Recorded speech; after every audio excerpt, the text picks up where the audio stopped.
기도합니다. 주님 감사합니다. 우리에게 새날 허락하셔서 하루를 예배케 하심으로 열게 하시니 감사합니다. 주어진 오늘 하루가 주님 앞에 합당하도록 주님께서 기뻐하시는 삶이 되도록 이 시간 말씀으로 더하여 주옵소서. 예수님의 이름으로 기도합니다. 아멘. 우리 시편 119편 33절에서 48절까지의 본문입니다. 그 밤의 약속이라는 제목의 말씀으로 함께 나누겠습니다. 조선시대의 성리학자인 남명 조식은 항상 깨어있는 마음으로 살기 위해서 옷깃에 방울을 달고 다녔다고 합니다. 짤랑짤랑 울리는 그 방울은 그가 성성자라고 불렀습니다. 성이라는 깨어있다라는 이 한자어를 기록해서 달고 다닌 것인데 마음 심자와 별성자가 합쳐진 단어죠. 문자 그대로 보자면 마음에 별이 뜬 상태, 이런 말인 것입니다. 곧 어둠 속에서도 길을 잃지 않겠다라는 그의 삶의 어떤 결의가 담겨 있는 것이죠. 늘 방울 소리가 울릴 때마다 깨어 있겠다. 인생의 밤이 올 때마다 내가 잠들지 않겠다라는 그러한 자신의 결의였습니다. 오늘 우리가 함께 살펴볼 시편 119편도 깊은 밤을 통과하며 마음에 말씀이라는 별을 간직한 고백이 등장합니다. 시편 119편은 우리가 아는 대로 시편 가운데 가장 긴 시입니다. 히브리어 알파벳 순서를 따라서 총 22연으로 되어진 시편인데 그 중에 우리가 함께 볼 오늘 본문은 해와 바부에 해당되어지는 연입니다. 시인은 인생의 어둠 속에서도 흔들리지 않기 위해서 하나님의 말씀을 붙들겠다라고 고백합니다. 흔들리는 마음을 오직 말씀에 묻고 그 말씀을 따라 내가 걸어가겠다라고 그는 고백합니다. 여러분, 말씀을 안다는 것은 과연 무엇입니까? 그저 많이 아는 것을 말합니까? 아니죠. 말씀이 내 삶의 길이 되어지고 눈이 되어지고 힘이 되어진다는 것이 말씀을 아는 것입니다. 시인은 그 말씀을 배우고 깨닫고 그에 따라 걷게 해달라고 고백합니다. 이 시간 우리의 인생에 찾아오는 그 어둠 속에서 우리가 붙들어야 할 그 말씀이 어떤 말씀인지를 함께 나누기 원합니다. 첫째로 탐욕과 허탄한 것을 이기게 하는 말씀입니다. 시인은 33절에서 35절에 하나님의 말씀이 가르침이며 길이다 라고 고백합니다. 그리고 그것이 즐거움이다 라고 말하죠. 여기에는 세 가지 과정이 있습니다. 말씀을 배우는 것, 그 말씀을 깨닫는 것, 그리고 그 깨달은 말씀을 따라 걷는 것을 말합니다. 말씀은 이러한 과정을 통해서 우리 안에 습득되어지고 그 말씀이 나의 말씀이 되어지는 것이죠. 또한 나를 가르치소서라고 말하는데 가르침을 받는다라는 것은 성경 안에서 마치 아버지가 아들에게 인생의 방향을 알려주듯이 삶을 통째로 일러주는 그러한 과정을 말합니다. 시인은 말씀이 단지 배움의 대상이 아니라 인생의 기준이 되며 내가 따라 걸어가야 할 길이라고 고백합니다. 끝까지 이 길을 가겠다라고 결단합니다. 그런데 이 말씀에는 장애물이 있다는 것이죠. 36절과 37절을 보면 그 장애가 무엇입니까? 탐욕과 허탄한 것이라고 말합니다. 여기서 탐욕은 부정한 이익, 불이하게 취한 소득을 말합니다. 이는 단순히 물질에 대한 욕심만이 아니라 하나님 없이 손에 넣고 싶어하는 모든 것을 말합니다. 우리는 하나님의 은혜 가운데 사는 자들입니다. 하나님을 떠나서는 내가 살 수 없음을 고백하는 자들입니다.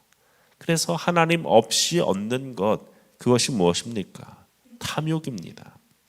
또 허탄한 것은 헛됨과 거짓, 나아가 우상까지 아우르는 말이죠. 하나님을 대신하는 것, 하나님을 대체하려고 하는 그 모든 것을 말하는 것입니다. 그래서 시인은 간절히 기도합니다. 내 눈이 허탄한 것에 머물지 않게 해주십시오. 그는 알고 있었습니다. 말씀이 주는 참된 기쁨이 마음에 가득히 채워질 때 탐욕이라는 것, 헛된 것이라는 것은 그 자리를 잃게 되어진다는 것을 알았습니다. 여러분, 우리 안에 허탄한 것, 또 탐욕이라는 것을 스스로 몰아낼 수 있는 힘은 없습니다. 우리가 해야 될 것은 무엇입니까? 말씀이 나를 가르치도록, 나를 인도하도록 맡겨드리면 우리 안에 탐욕과 허탄한 것들은 저절로 물러나게 된다라고 말씀합니다. 37절에 그는 고백합니다. 주의 길에서 나를 살아나게 하소서. 말씀이 나로 하여금 살게 한다는 것입니다. 반대로 말씀이 없으면 내가 죽는다라고 고백하는 것이죠. 여러분, 말씀만이 나를 살린다는 고백, 말씀이 없으면 내가 살 수 없다는 고백이 우리에게 있기를 바랍니다. 둘째로 두려움을 몰아내고 경외감을 갖게 하는 말씀입니다. 38절의 시인은 하나님의 말씀을 자신에게 세워달라라고 고백합니다. 세워달라. 세운다라는 표현은 하나님의 약속이 시인의 삶 속에서 실제로 실현되기를 원하는 것입니다. 곧 말씀이 삶의 근거가 되어서 흔들리지 않도록 나를 세워달라, 붙들어달라, 이런 고백인 것이죠. 그 이유가 무엇입니까? 바로 주를 경외하기 위해서, 내가 세워지기 위한 것이 나를 위한 것이 아니라 하나님을 경외하기 위해서 나를 세우소서라고 고백합니다. 또 그는 39절에 이렇게 고백합니다. 내가 두려워하는 비방을 내게서 떠나게 하소서. 주의 규례들은 선하심이니이다. 자신의 두려움을 당하는 그 상황, 특별히 세상의 비방이 자신을 두렵게 하는데 하나님의 말씀이 자신을 두렵지 않게 한다고, 그 말씀이 나에게 선하다라고 고백합니다. 이어서 그는 고백합니다. 40절에 내가 주의 법도들을 사모하여 싸우니 주의 의로 나를 살아나게 하소서. 말씀을 붙드는 사람만이 세상의 비방으로부터 힘을 얻고 살아갈 수 있습니다. 말씀의 의로우심이 그 어떤 고난 속에서도 소망을 잃지 않고 일어서게 만듭니다. 오직 말씀만이 우리를 무너지지 않게 함을 기억하시기 바랍니다. 오히려 고난이 우리에게 찾아올수록, 혹여 비방이 우리에게 찾아올수록 말씀은 우리로 하여금 더 하나님을 경외하고 의지하게 만드는 것을 기억하시기 바랍니다. 마지막으로 믿음과 자유를 주는 말씀입니다. 이제 시인은 담대하게 선포합니다. 41절과 42절에 여호와여 주의 말씀대로 주의 인자와 주의 구원을 내게 임하게 하소서. 그리하시면 내가 나를 비방하는 자에게 대답할 말이 있사오니 내가 주의 말씀을 의지함이니이다. 세상이 자신을 조롱할 때에 그의 대답은 내 말이 아니라 하나님의 말씀으로 대하겠다라고 고백합니다. 이 말은 성경 말씀으로 말하겠다는 것이 아니라 말씀을 따라 사는 삶이 근거가 되게 하겠다는 것이죠. 말씀을 따라 사는 삶이 어떠한 삶인지를 증명해 보이겠다라는 말인 것입니다. 세상이 나를 비방할 때 나는 말씀대로 살 것이다. 말씀을 어기지 않겠다. 말씀대로 사는 삶은 이러한 모습이다. 라고 그는 그렇게 대답하겠다라고 말합니다. 43절에 진리의 말씀이 내 입에서 조금도 떠나지 말게 하소서. 내가 주의 규례를 바랐음이니이다. 그래서 그는 그 말씀이 떠나지 않기를 바라며 하나님 앞에 요청합니다. 여기서 떠나지 말게 하소서, 이 부분만 원어를 직역하면 내 입에서 억지로라도 빼앗기지 않게 하소서, 이렇게 되어집니다. 그 말씀이 누군가가 억지로 가로채지 못할 정도로 내게서 떠나지 않도록 해달라라는 고백인 것이죠. 적극적인 그의 고백인 것입니다. 44절과 45절에 내가 주의 율법을 항상 영원히 지키리이다. 내가 자유롭게 걸어가며 주의 법도를 구하겠다라고 말합니다. 그런 말씀에 대해서 자유함을 주는 것이라고 고백합니다. 우린 때때로 말씀을 지키며 사는 것에 대해서 무언가 얽매이는 것이라 생각합니다. 하나님의 명령들이 금지 목록을 지키는 것이라 생각할 때가 있지요.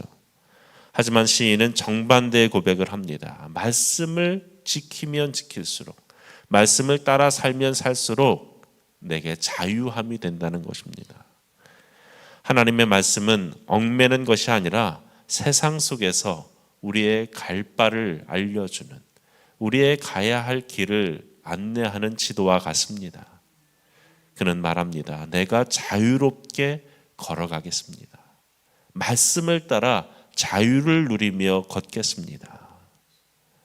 그 자유는 어떤 자유입니까? 46절에 또 왕들 앞에서 주의 교훈을 말할 때에 수치를 당하지 아니하게 싸우며 왕 앞에 설지라도 위축되지 않겠다고 자신은 자유함을 누리며 살겠노라고 그는 고백합니다. 시인은 결단합니다. 말씀이 내게 기쁨이 즐거움이 되었기 때문에 이제는 그 말씀 앞에 내가 헌신하며 살겠다고 고백합니다. 48절에 내가 사랑하는 주의 계명들을 향하여 내 손을 들고 주의 율례들을 작은 소리로 읊조리이다. 손을 든다는 것, 헌신과 화답을 의미하죠. 또 작은 소리로 읊조린다는 것은 삶 속에서 끊임없이 말씀이 끊어지지 않도록 하겠다는 것입니다. 시인은 정말로 말씀을 사랑했습니다. 그래서 그 말씀은 그에게 있어서 글자가 아닙니다. 그의 인생을 이끌어는 하나님의 인도하심이었습니다. 그는 말씀 앞에 손을 들었고 그 말씀을 입 안에 머물도록 했습니다. 그리고 마음에 새겼습니다.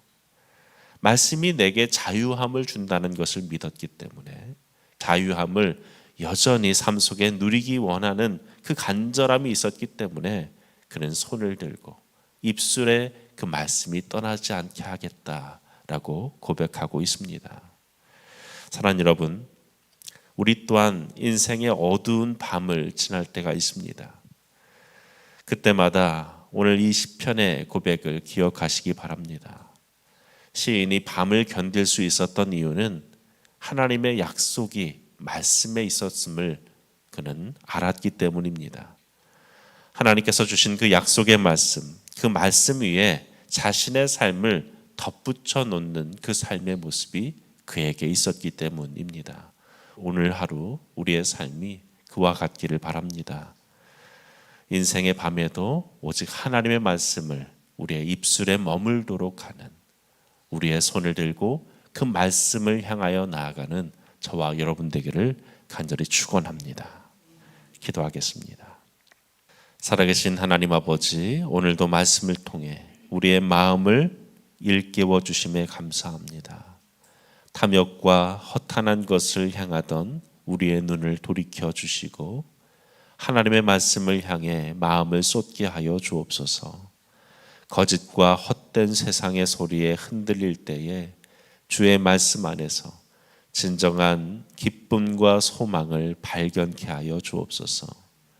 세상의 두려움과 비방 속에서도 오직 주를 경외케 하시고 주님의 말씀에 담긴 그 의로우심을 붙들어 흔들리지 않는 믿음으로 서게 하여 주옵소서. 오직 하나님의 말씀이 우리의 입술에서 떠나지 않게 하시고 우리를 속박해 하는 것이 아닌 자유케 하는 그 진리의 능력으로 오늘도 세상 가운데 담대히 살아가게 하여 주옵소서. 예수님의 이름으로 기도합니다.